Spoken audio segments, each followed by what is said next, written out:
Hello दोस्तों, नमस्कार। आप लोग का स्वागत है हमारे चैनल पर। इतिहासी नाच गीत है। आप लोग लाइक करिए, शेयर करिए, सब्सक्राइब करिए। कमेंट में बताइए आप लोग को गाना कैसा लगा। संयम और कमान हमें बन के रहब रानी हो, संयम और कमान हमें बन के रहब रानी हो।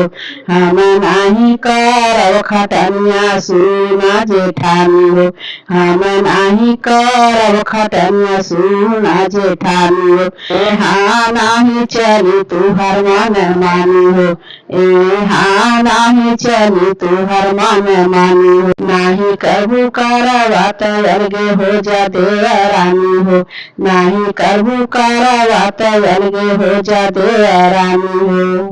चूल्हा चौका करे न जाली दोपहरिया, अपन एक कहेली लड़की है सवारिया। चूल्हा चौका करे न जाली दोपहरिया, अपन एक कहेली लड़की है सहारिया। लंगलू जदीहा चाहे दीहा कानी हो, लंगलू जदीहा चाहे दीहा कानी हो। ऐसन दीहा प्रभु केहू के देरानी हो, ऐसन दीहा प्रभु केहू के देरानी हो। बड़े घर का बेटी है रानी बन के रह, बड़े घर का बेटी है रानी बन के रह। जुलुम तुम्हारे हम नहीं सहब, जुलुम तुम्हारे हम नहीं सहब। फरक हो जा हमसे जब इतना बात परेशानी हो, फरक हो जा हमसे जब इतना बात परेशानी हो।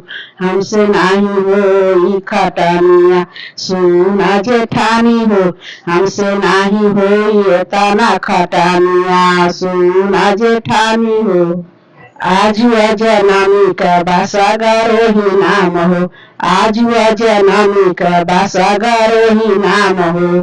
हमारे बलनुआ हमें हमारे गुलाम हो, हमारे बलनुआ हमें हमारे गुलाम हो।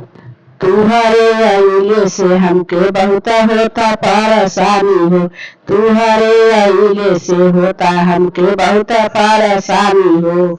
कहीं में नाही चली जेठानी हमके कई दया लगे हो, एक कहीं में नाही चली जेठानी हमके कई दया लगे हो। करवा नहीं करबू देवा रानी हो जाया लगे हो, करवा नहीं करबू देवा रानी हो जाया लगे हो।